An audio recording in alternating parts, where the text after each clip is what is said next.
नमस्कार, आपके साथ मैं हूं श्रद्धा और आप देख रहे हैं भारत एक्सप्रेस। हमारे खास कार्यक्रम महाकुंभ के रंग भारत एक्सप्रेस के संग में आपका स्वागत है। महाकुंभ में कल यानी 29 जनवरी को मौनी अमावस्या का सबसे अहम स्नान है। अनुमान यह है कि लगभग 10 करोड़ श्रद्धालु संगम तट पर आस्था की डुबकी लगाएंगे।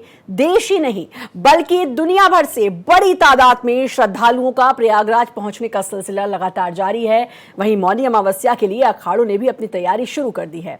अखाड़ा क्षेत्र में बड़ी संख्या में रथ पहुंच गए हैं, जिस पर बैठकर संत स्नान करने के लिए जाएंगे। सुरक्षा व्यवस्था को पहले से ज्यादा दुरुस्त किया जा रहा है। हम आपको महाकुंभ के हर रंग दिखाएंगे अपने इस खास कार्यक्रम में।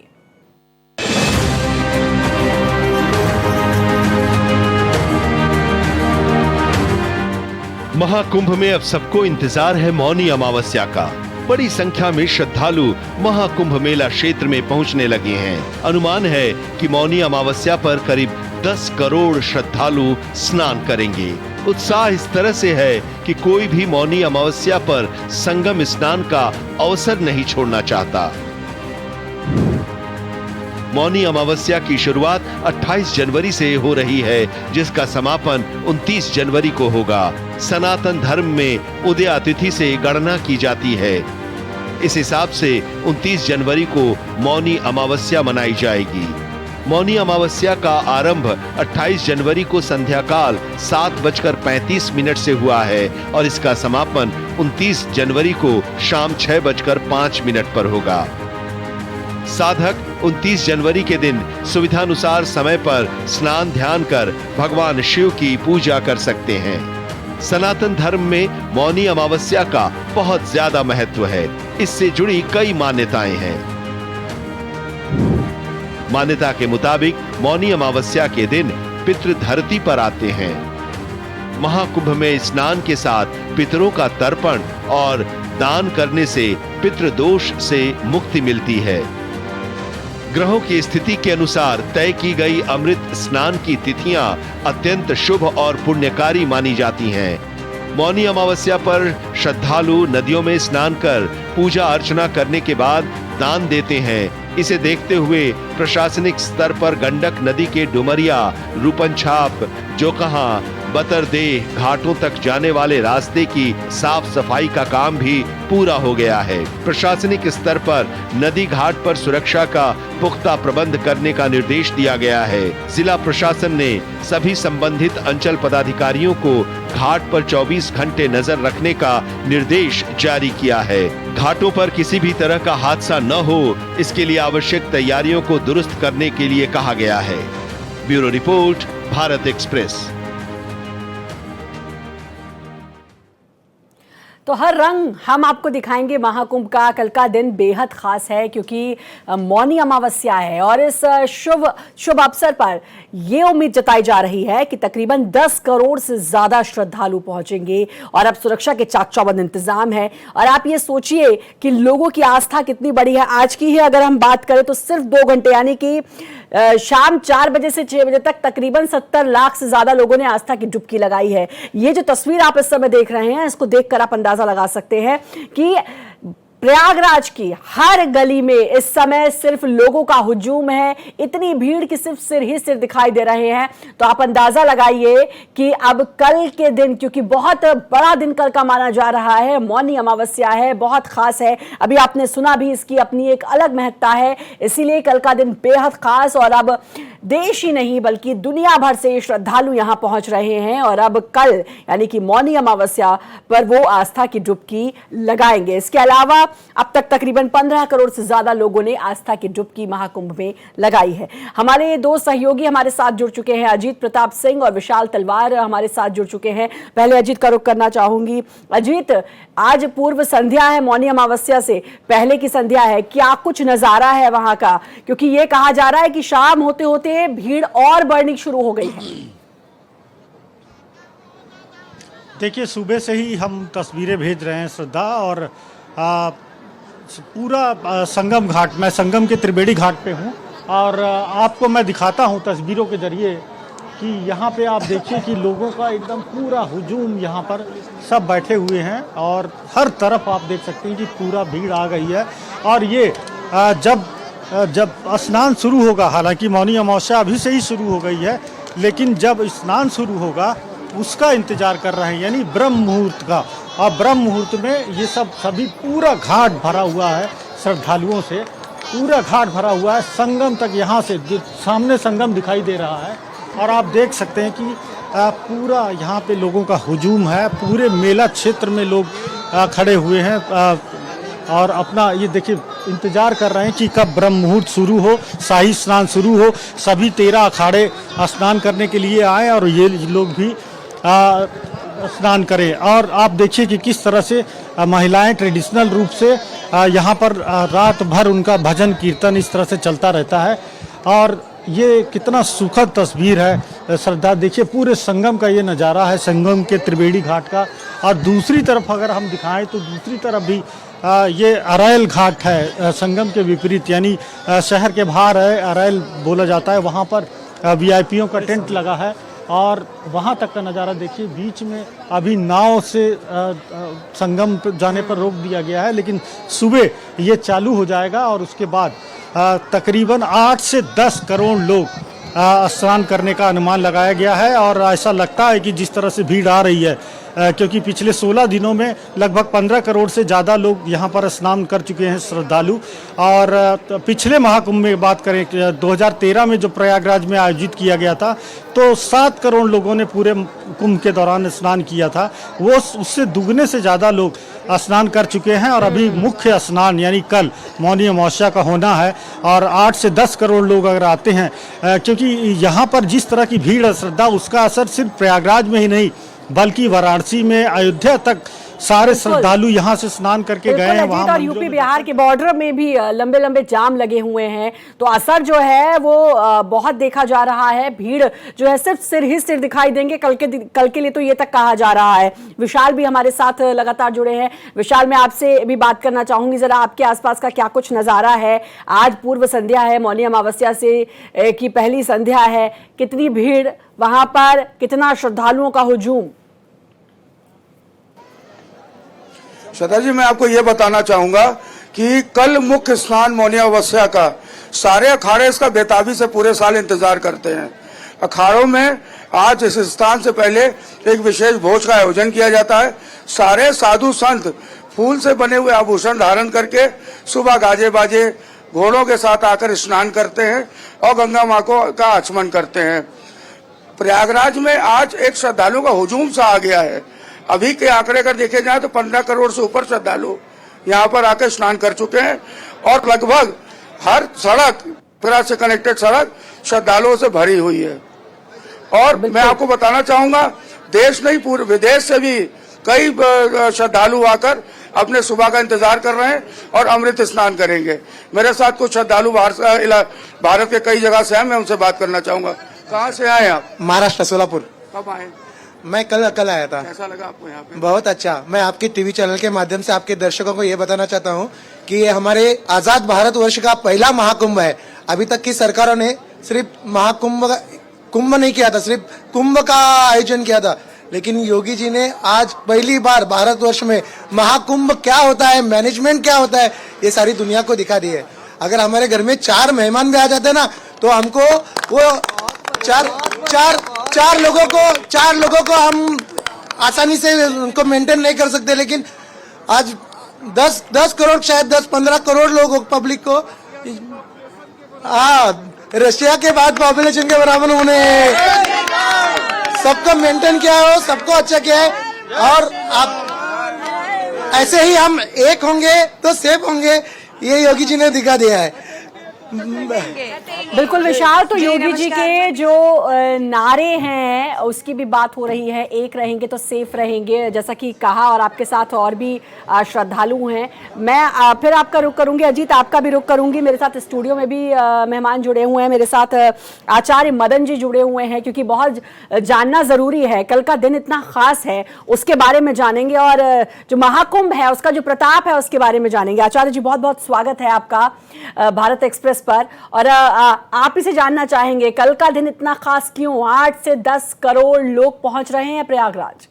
जी, माघ की इस मौनी अमावस्या में देखिए जो कुंभ का जो पर्व है ये लगभग इसके ठीक मध्य में ये पर्व आ रहा है, तो इसका महत्व इसलिए भी है कि ये केंद्रीय भूमिका में है। इस समय पूरे कुंभ का जो महात्म्य है, उसका जो महत्व है, उसके केंद्र में अगर कोई पर्व आ रहा है तो उसका महत्व समझना बहुत ज़रूरी है। मौनी अमावस्या कहने के पीछे भाव ये है कि जो व्यक्ति अपने पाप कर्मों से मुक्त होना चाहता है, क्योंकि कलयुग है, कलयुग में सबसे त्रुटियां जरूर होंगी, उन त्रुटियों के शमन करने के लिए शिव पुराण में भी एक बात कही गई कि ऐसा क्या किया जाए। तो इसी प्रयाग में ही ये कथा का सत्संग हुआ था, ज्ञान यज्ञ हुआ था मुनियों के द्वारा। तो इसमें ये कहा गया है कि जो व्यक्ति कल्पवास करता है यहाँ पर जी। और अपनी इंद्रियों का निग्रह करता है, यानी अपनी इंद्रियों को वश में करता है और प्रातः स्नान करता है, ध्यान करता है और इस मौनी अमावस्या में मौन रहकर यह संकल्प लेता है कि मन, वचन और कर्म से मैं एक रहूंगा, तो उसका निश्चित कल्याण होगा और वो स्वर्ग को प्राप्त होगा। इस मौनी अमावस्या में चाहिए कि मन, वचन, कर्म से हम एक संकल्पित होकर, एक कर्म वाले, एक मन वाले, और इतने लाखों लोग, करोड़ों लोग इकट्ठे हो रहे हैं, इन सबका मन एक हो, इन सबका कर्म एक हो, इन सबकी वाणी एक हो, ये संकल्प यहाँ पर लिया जाता है। इसलिए इसका बड़ा महत्व है। बिल्कुल, इसका बहुत महत्व है। और कृष्णा शर्मा जी धर्माचार्य हमारे साथ जुड़ चुकी हैं। कृष्णा जी, आपका बहुत बहुत स्वागत है। और कृष्णा जी, मैं आपका रुख करना चाहूंगी क्योंकि कल का दिन इतना खास है, हर हिंदू के लिए, हर सनातनी के लिए कल का दिन बहुत खास है। और कल इतने लोग, इतने श्रद्धालु वहां पर आस्था की डुबकी लगा रहे हैं। क्या महत्व, क्या बदलाव आएगा इन श्रद्धालुओं में आस्था की डुबकी लगाने के बाद, और कितना जरूरी है ये सनातन के लिए?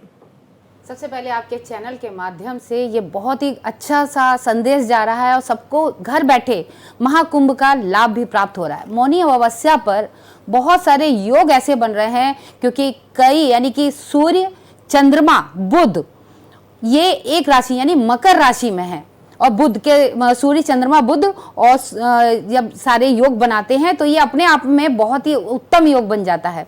इसके साथ ही गुरु बृहस्पति जो है वृषभ राशि में रहेंगे तो उनका भी जो प्रभाव है, अब ऐसे में सारे ग्रहों का प्रभाव आकाश मंडल पे जब रहेगा, उसका जो प्रकाश जब जल में आता है तो उसकी जो ऊर्जा है, उस समय आप स्नान कर रहे होते हैं ना, वो भी मौन धारण करके, उस समय आपका ब्रह्मांड से जो कनेक्शन हो जाता है, क्योंकि मौन धारण करने का मतलब ये हुआ कि आप उस ब्रह्मा से, उस भगवान से अपनी जो है कनेक्टिविटी एकदम बना कर रखें, तो ब्रह्मांड से आपका जो कनेक्शन जुड़ जाता है वो बहुत ही ज्यादा अद्भुत होता है। ये हमारे सनातन धर्म की बहुत ज्यादा खूबसूरती है कि एक साथ हम लोग जो है इस पावन उत्सव का जो है हम लाभ उठा रहे हैं। ये मौनी अमावस्या के दिन जो लोग स्नान करेंगे वो अपने पितरों की कृपा तो प्राप्त करेंगे, बहुत सारे ग्रहों की कृपा भी प्राप्त करेंगे। जिनके ऊपर काल सर्प दोष है, जिनके ऊपर पितृ दोष है, उनके लिए भी कल का दिन बेहद उत्तम है, क्योंकि जब वो स्नान करेंगे, अपने पितरों के नाम का तर्पण करेंगे,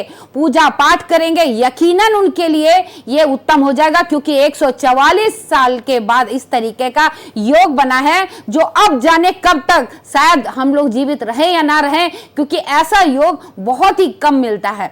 और ऐसे योग में अब देखिए कई लोग हैं जो वहां नहीं जा पाते, वो यहीं अगर बैठे बैठे भी करना चाहे तो उनके लिए भी बहुत सारी चीजें हैं, मगर ऐसा वहां पर जिस तरीके से हमारे योगी आदित्य राज जी ने, जो हमारे मुख्यमंत्री जी ने इतनी अच्छी सुख और सुविधाएं वहां पर रखी हैं, जिसका लाभ हमारी देश जनता सारे जो है लाभ उठा रहे हैं और वहां पे डुबकी लगा रहे हैं, आस्था की डुबकी लगा रहे हैं। सबसे पहली बात मैं आपके चैनल के माध्यम से बता दूं, जब स्नान करते हैं तो स्नान करने से पहले आप जिस यानी कि त्रिवेणी में स्नान कर रहे हैं, गंगा में स्नान कर रहे हैं, कहीं भी पवित्र जल में अगर आप कर रहे हैं तो एक नियम होता है, पहले गंगा मैया को या त्रिवेणी जो जहां पे जो जल है वहां पर आपको क्या करना है, एक तो साड़ी जो होती है या कोई भी वस्त्र है वो आपको उनको देना है, उसके बाद दीप दान करना है, फूल दान करना है, उसके बाद आप जो है 5 डुबकी जरूर लगाएं।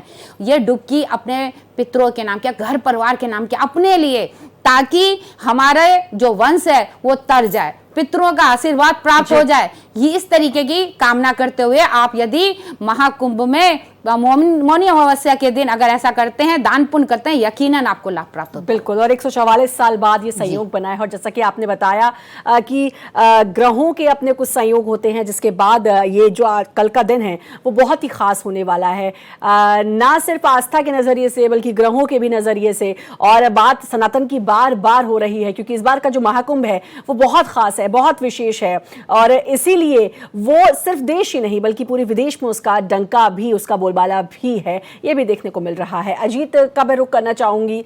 अजीत, बहुत खास है, कई देशों की तो इतनी आबादी नहीं है जितने लोग अब महाकुंभ में पहुंच गए हैं। कई देश हैं जिनसे आगे निकल गया है केवल प्रयागराज। बिल्कुल श्रद्धा, देखिए जो अभी के आंकड़े आए हैं शाम 6 बजे तक के, और आज 4,64,00,000 लोगों ने स्नान किया है। यानी मकर संक्रांति जो पहला शाही स्नान था उसमें 3.5 करोड़ लोगों ने स्नान किया था, लेकिन आज 4,64,00,000 लोगों ने स्नान किया है, और रात में अगर आंकड़ा देखेंगे तो ये 5 करोड़ के पार कर जाएगा। तो 15 करोड़ लोग सुबह तक संख्या थी यहाँ स्नान करने की, 5 करोड़ ये मिला दें तो 20 करोड़ हो जाएगा। और कल चूँकि 8 से 10 करोड़ लोग आने वाले हैं तो कुल मिलाकर ये संख्या लगभग 30 करोड़ तक पहुँच सकती है। तो इससे हम समझ सकते हैं कि 30 करोड़ लगभग, अगर 140 करोड़ आबादी है हमारी, तो लगभग 1/3 आबादी इस महाकुंभ में आने वाली है। और ये इससे दर्शाती है कि आखिर कितना महात्म्य है, कितना महात्मा है। और इसीलिए आप देख सकते हैं कि पूरा सभी लोग यहाँ पे आके किस तरह से रात में ही यहाँ पर लेट जाते, खुले आसमान के नीचे। आप देखिए कि किस तरह से पूरा एकदम भीड़ लगी हुई है, सारे घाट पूरी तरह से भरे हुए हैं, और सभी लोग यहाँ पर देखिए कंबल लेकर इंतज़ार कर रहे हैं कि कब ब्रह्म मुहूर्त शुरू हो और फिर पवित्र स्नान ये किया जाएगा। तो कुल मिलाकर इस बार जिस तरह से बिल्कुल, और इतनी सर्दी में लोग यहाँ आए हैं, ये आस्था है, ये सनातन का डंका है जो जिसका बोलबाला है, इसीलिए लोग यहाँ पर आए हैं। और यहाँ पर मौनी अमावस्या पर स्नान करने के लिए एक रात पहले यहाँ पर आके बैठ गए हैं, ताकि भले ही कितनी सर्दी हो लोगों को इसका भी कोई ध्यान नहीं है। इस समय सिर्फ भक्ति में लोग डूबे हुए हैं। आचार्य मदन जी हमारे साथ लगातार जुड़े हैं। विशाल, मैं आपका भी रुख करूंगी, लेकिन पहले आचार्य जी से बात कर लूं। आचार्य जी, लगातार सनातन बोर्ड की बात चल रही है कि सनातन बोर्ड बनना चाहिए, और इस तरह की जब आस्था देखने को मिलती है तो उसके बाद तो लगता है कि सनातन बोर्ड बनना चाहिए। जी बिल्कुल, इस समय जो देखा जाए कि धार्मिक रूप से और सांस्कृतिक रूप से हिंदू तो एक है। इतना विशाल समुद्र के समान जो ये समुदाय नज़र आ रहा है, हिंदू समाज, यहाँ बिना भेदभाव के, बिना जाति भेदभाव के, बिना वर्ग भेदभाव के, बिना वर्ण भेदभाव के वो यहाँ पहुँच रहा है, और सब मिलकर बिना जाति पूछे एक साथ स्नान कर रहे हैं। कोई किसी की जाति नहीं पूछ रहा वहाँ पर, कि वहाँ पर सब एक स्थान कर रहे हैं। इसका मतलब सांस्कृतिक रूप से हिंदू समाज सदा से एक था, एक है और एक रहेगा। धार्मिक आज़ादी की यहाँ बात कहें कि यहाँ पर कितने ही संप्रदाय अपने अपने यहाँ पे शिविर लगाते हैं, सब एक प्लेटफार्म पर आकर जो अपनी बात है वो रख रहे हैं। तो हम इस संस्कृति के जो प्रवाह को, इसको तो समेट के तो हम रखे हुए हैं, परंतु सनातन बोर्ड बनाने की आवश्यकता इसलिए है कि राजनीतिक रूप से हिंदू एक नहीं हुआ, अभी तक नहीं हुआ। क्योंकि अगर एक होता राजनीतिक रूप से तो भारत का बंटवारा नहीं होता। क्योंकि जिस जगह पर ये संगम है, ये केवल प्रयाग, केवल तीर्थ स्नान के लिए एक संगम मात्र नहीं है, ये भारत को जोड़ने वाला, यानी दक्षिणा पथ को, रास्ते को भी जोड़ता था प्राचीन काल से, और उत्तरा पथ का भी एक मिलन बिंदु है। बनारस और वाराणसी ये दोनों ही इससे जुड़ते थे, और ये उत्तरा पथ यहाँ से होते हुए, जिसे जीटी क्राउन रोड बोलते हैं, वो तक्षशिला तक जाता था, रावलपिंडी तक, वहां से फिर मध्य एशिया तक, ईरान तक जाता था।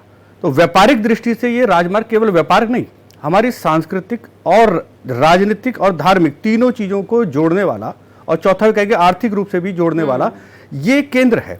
अब इस समय देखिए बृहस्पति वृषभ राशि में है, काल पुरुष में ये द्वितीय भाव की राशि है, और अगर धर्म अर्थ काम मोक्ष से अगर राशियों का बंटवारा करें तो ये दूसरा भाव अर्थ का भाव आता है।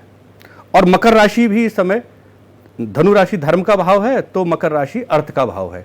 तो इस समय अर्थ के भाव में बृहस्पति महाराज हैं विराजमान, तो आर्थिक रूप से देश समृद्ध हो ऐसी मैं कामना करता हूँ, और जन जन संपन्न हो। देखिए, जो लोग निर्धन हैं, जो लोग बड़े बड़े यज्ञ नहीं कर सकते, बड़े बड़े अनुष्ठान नहीं कर सकते, वो निर्धन और निर्बल लोग भी यहाँ आकर इस स्नान के माध्यम से, और जैसे बताया कि मौनी अमावस्या है और इस समय संकल्प अगर करते हैं, सत्य संकल्प करते हैं, धर्म का संकल्प करते हैं, तो निश्चित रूप से वो स्वर्ग को प्राप्त होंगे और जीवन में प्रत्येक सुख को प्राप्त करेंगे जो बड़े बड़े यज्ञ और अनुष्ठानों से होता है। क्योंकि इस मौनी अमावस्या में कहा गया है 1000 अश्वमेध यज्ञ का फल प्राप्त होता है। बिल्कुल। महाकुंभ में देश दुनिया से करोड़ों श्रद्धालु अब तक स्नान कर चुके हैं। इनमें वीआईपी श्रद्धालु भी बड़ी संख्या में शामिल हैं। आइए जानते हैं कौन कौन वीआईपी श्रद्धालु अब तक आस्था की डुबकी लगा चुके हैं।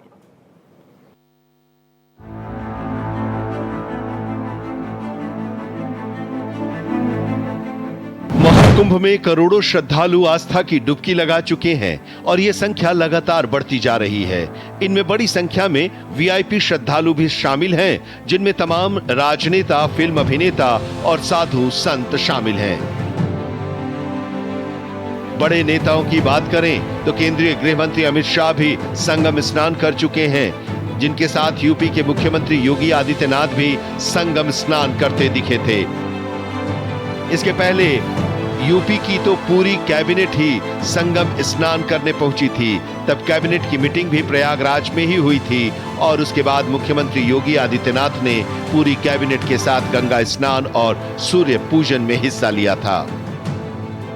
केंद्रीय रक्षा मंत्री राजनाथ सिंह भी संगम स्नान का पुण्य अर्जित कर चुके हैं। पूर्व केंद्रीय मंत्री स्मृति ईरानी भी महाकुंभ में स्नान कर चुकी हैं। इनके अलावा केंद्रीय मंत्री किरण रिजिजू भी श्रद्धा के समागम में शामिल हो चुके हैं। जम्मू कश्मीर के उपराज्यपाल मनोज सिन्हा भी संगम स्नान कर चुके हैं। बीजेपी के अन्य नेताओं में राजीव प्रताप रूडी, साक्षी महाराज भी महाकुंभ दर्शन कर चुके हैं। समाजवादी पार्टी के राष्ट्रीय अध्यक्ष अखिलेश यादव भी महाकुंभ स्नान करने से खुद को नहीं रोक सके। साधु संतों में योगाचार्य बाबा रामदेव और आचार्य बालकृष्ण भी संगम स्नान कर चुके हैं। बागेश्वर धाम के आचार्य धीरेन्द्र शास्त्री भी संगम नगरी में रुके हुए हैं और संगम स्नान का पुण्य अर्जित कर रहे हैं। उद्योगपतियों में मुकेश अंबानी भी महाकुंभ में स्नान कर चुके हैं। मुकेश अंबानी के छोटे भाई अनिल अंबानी भी अपनी पत्नी टीना अंबानी के साथ संगम स्नान करने पहुंचे थे। साथ ही अडानी ग्रुप के चेयरमैन गौतम अडानी भी सपरिवार महाकुंभ में स्नान कर चुके हैं और सेवा कार्य में भी शामिल हो चुके हैं। ये सिलसिला आगे भी जारी रहने वाला है और राष्ट्रपति द्रौपदी मुर्मू और प्रधानमंत्री नरेंद्र मोदी भी आने वाले दिनों में संगम स्नान करने वाले हैं। Bureau report, Bharat express. तो तमाम वीआईपी श्रद्धालुओं ने भी आस्था की डुबकी लगाई है। पूरी लिस्ट हमने आपको अभी बताई और ये पूरी लिस्ट जानने के बाद ये समझ में आया कि क्या कोई बड़ा क्या कोई छोटा, हर कोई इस महाकुंभ में शिरकत कर रहा है, हर कोई यहां आ रहा है और आस्था की डुबकी लगा रहा है। मेरे साथ कृष्णा शर्मा जी धर्माचार्य जुड़ी हुई हैं। कृष्णा जी, इतनी लंबी लिस्ट थी ये, चाहे अंबानी की बात करें, चाहे अडानी की बात करें, चाहे फिल्म स्टार्स की बात करें, हर कोई इस महाकुंभ में आ रहा है, हर कोई यहां पर आस्था की डुबकी लगा रहा है, जिससे ये समझ में आता है कि एक तो अखंडता में एकता जो बात भारत के लिए कही जाती है वो वाकई में चरितार्थ साबित हो रही है। सबसे पहले ये बता दें, ये आस्था की डुबकी है और हर किसी के मन में ये रहता है कि मैं भी जाऊं और वहां पर जाके ये डुबकी लगाऊं, क्योंकि अब पता नहीं कब कितने सालों के बाद ये योग बनेगा। तो इसीलिए सभी के दिल में जो है एक रहता है कि हम भी जाएं, हम भी जाएं। तो ये बहुत अच्छी बात है। इसी से पता लगता है हमारे सनातन धर्म की जो खूबियां हैं कि किस तरीके से हिंदुत्व हमारा जागा हुआ है। वो अपनी आस्था की डुबकी के लिए किस तरीके से अंदर से, मन से, दिल से चाहता है कि हम उस डुबकी को लगाएं, क्योंकि आने वाले साल पता नहीं हम देख पाएं या ना देख पाएं। ऐसे ग्रहों के योग में अगर हम डुबकी लगाएंगे तो जाहिर सी बात है पितरों की कृपा, तो कृपा हमारे वंश भी जो है तर जाएंगे। इसलिए ये डुबकी अपने लिए, अपने मन के लिए, तन के लिए बहुत ज्यादा अच्छा है। जैसे कि लक्ष्मी योग अभी हमें मदन जी ने बताया कि गुरु जब वृषभ राशि में आए हैं, जो धन के यानी कि धन का भाव होता है, वहां पे धन और धन लक्ष्मी का भी जो है आपको सहयोग प्राप्त होता है। वहां पे 3 नदियों का सहयोग है, जहां पे सरस्वती जो आपकी वाणी की कहते हैं कि देवी है।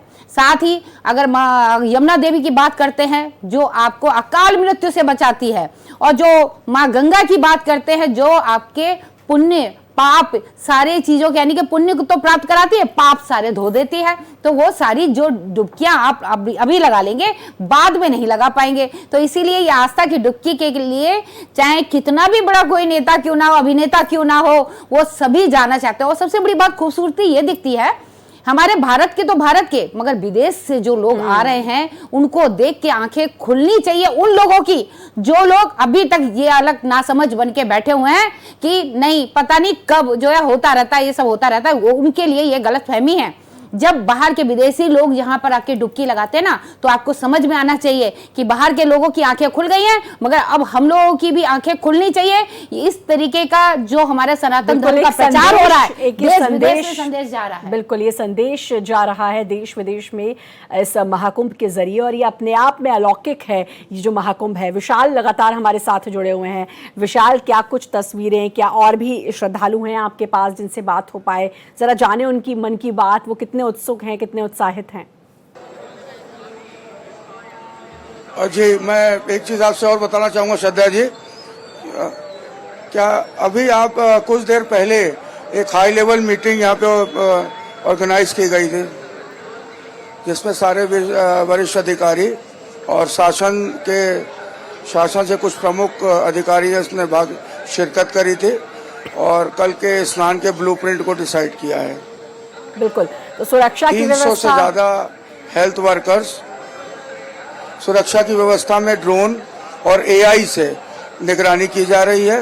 पूरे जिले को एक तरीके से देखा जाए तो कॉर्डन ऑफ कर दिया गया है, बाहरी वाहनों की एंट्री बंद कर दी गई है और उनके लिए एक समुचित पार्किंग की व्यवस्था की गई है।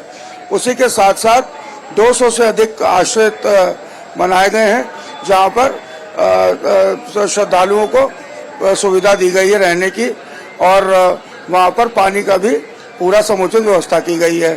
साथ में शौचालय एवं सफाई का भी पूरा ध्यान रखा जा रहा है। बिल्कुल, ये व्यवस्थाएं जिसकी तारीफ हम लगातार विशाल हम सुनते आ रहे हैं कि व्यवस्थाएं बहुत अच्छी हैं, और कल का दिन वाकई में बड़ा चैलेंजिंग रहने वाला है क्योंकि इतने सारे लोग जब वहां पहुंचेंगे, उन तमाम लोगों की व्यवस्था। और इस बार एआई यानी कि आर्टिफिशियल इंटेलिजेंस का इस्तेमाल इस महाकुंभ में किया जा रहा है, जो अपने आप में एक रिकॉर्ड है।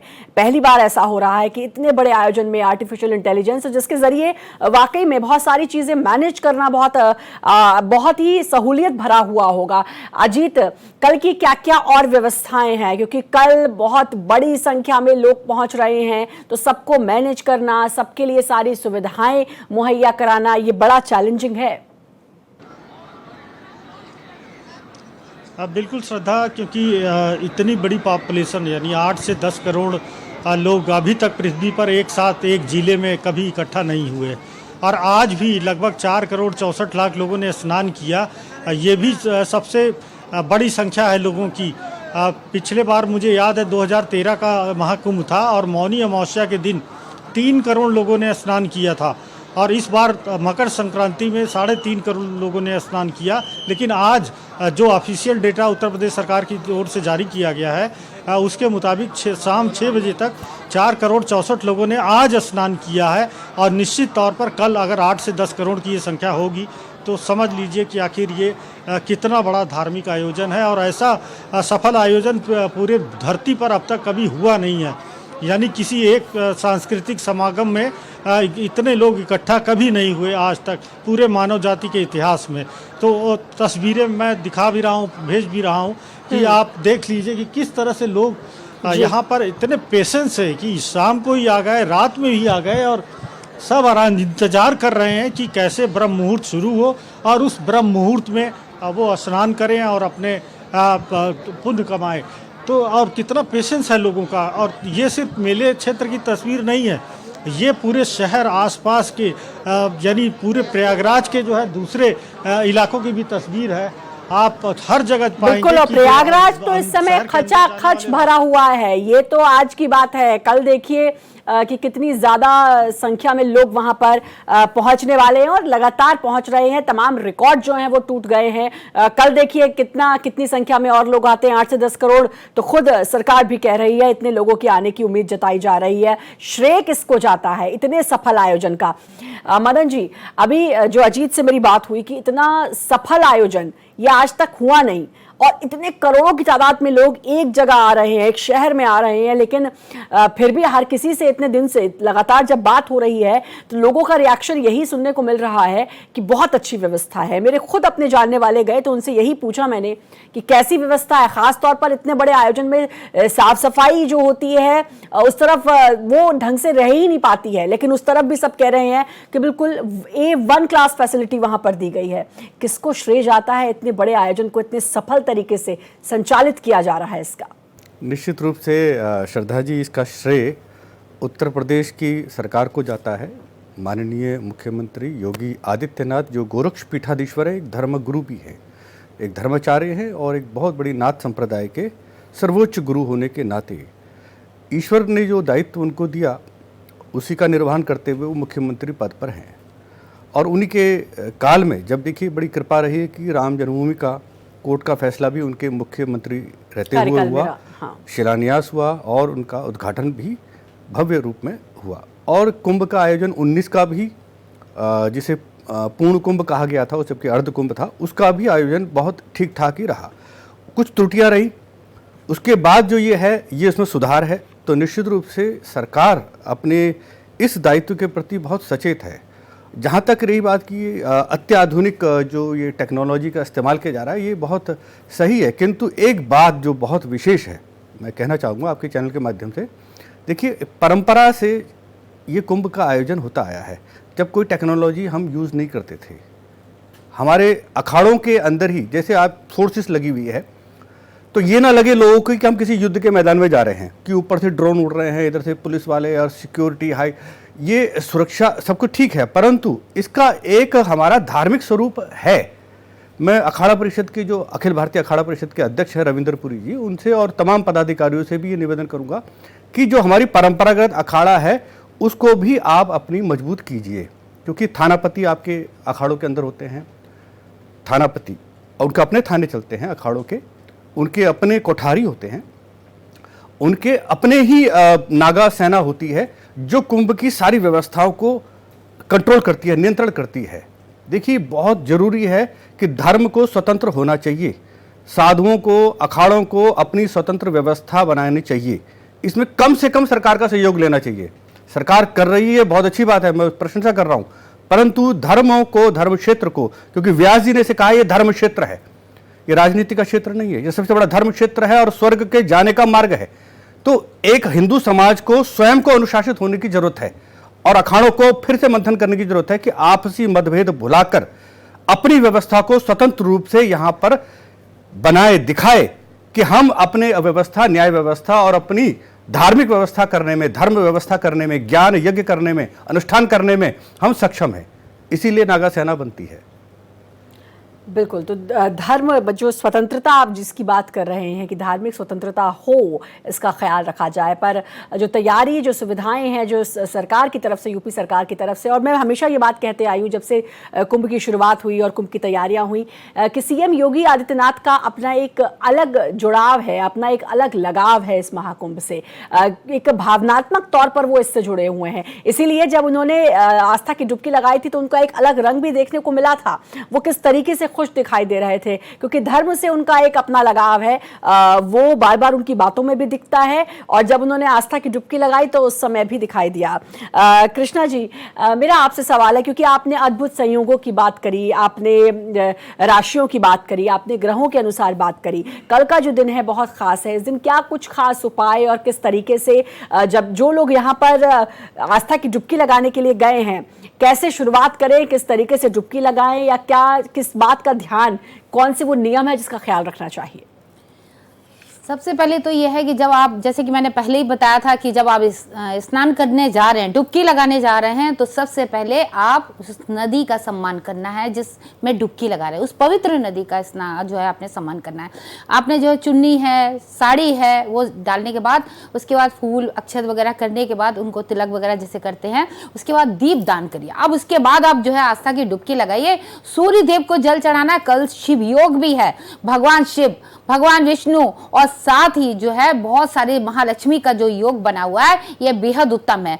पितरों की कृपा है भी रहेगी साथ में। अब ऐसे में यहाँ पर पितरों को भी प्रसन्न करना इसलिए जरूरी है, पौष माह चल रहा है, और ऐसे में जब आप पितरों के नाम का तर्पण करते हैं तो उनके नाम की भी डुबकियां जरूर लगाइए। और इसके बाद आप इस बात का ध्यान रखिए, कई लोग जो होते हैं स्नान करते समय आप नदी को अपवित्र कर देते, वैसे मत करिएगा, क्योंकि कई महिलाओं के लिए भी कहेंगे अगर शुद्ध हैं तभी आप जो है स्नान करिएगा, अन्यथा जो है आप उस पवित्र नदी से दूर रहिएगा।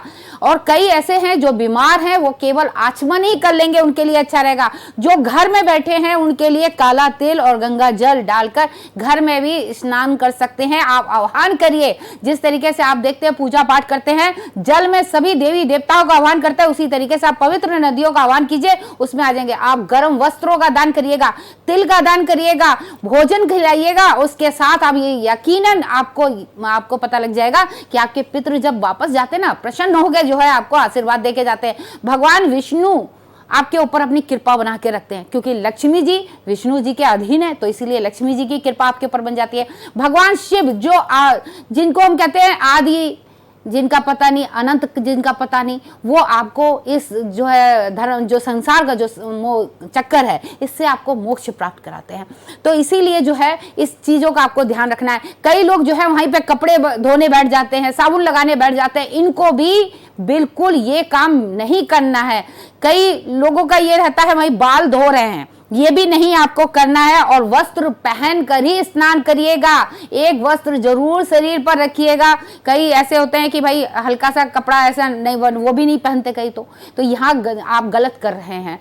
बुजुर्ग हैं, आप वहां पर बैठ जाइए, आपको वैसे ही स्नान करते, और उसके बाद वहीं बैठकर आपको तर्पण वगैरह करना है। और सूर्य देव को जल जरूर अर्पित करना है, क्योंकि सूर्य की किरणों के माध्यम से ही आपके पितरों तक वो जल जाता है। जब आप उसमें काला तिल डालकर और इस अंगूठे के जरिए जिस तरीके से तर्पण जो है जल करा जाता है, तब जाके आपके पितरों की कृपा आपके ऊपर मिलती है। बिल्कुल। तो और पितृ देवो भव्यो नमः, ये जरूर बोलना चाहिए, पितृ देवता का जरूर स्मरण करना चाहिए। बिल्कुल। और यही मान्यता है कि पितृ खुद आते हैं मौनी अमावस्या के दिन, तो इसीलिए जाहिर है पितृदोष से भी मुक्ति मिलती होगी। जो अमावस्या है ना, उसमें सबसे बड़ी है ये अमावस्या, इसीलिए इसका बहुत महत्व है। मदन जी, क्योंकि अब समय कम है, सबसे मैं जरा रिएक्शंस भी ले लूं। मदन जी, और क्या कुछ नियम है जिसका खास तौर पर ख्याल रखने की जरूरत है कल के दिन? देखिए, ज्योतिषी दृष्टि से सूर्य नारायण इस समय श्रवण नक्षत्र में है, जिसके देवता भगवान विष्णु को कहा गया है। चंद्रमा भी अंतिम समय तक जब विलय करेंगे तो वो भी अपने ही नक्षत्र में, चंद्रमा श्रवण नक्षत्र में करेंगे। श्रवण का मतलब सुनना, और सुनने के लिए मौन रहना जरूरी है।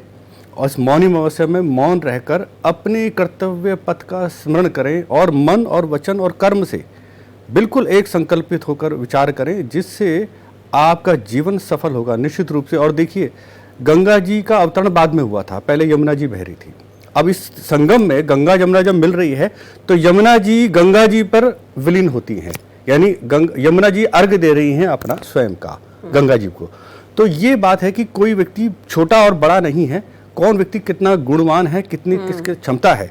तो आगे गंगा जी के नाम से ये यात्रा हो रही है नदी की। बिल्कुल। तो इसलिए जीवन में अपने से श्रेष्ठ व्यक्ति को अवसर अवश्य दें, किसी के मार्ग की बाधा नहीं, उसमें मिल जाए, और मिलने से ही कार्य सिद्ध होता है, लक्ष्य पूर्ण होते हैं।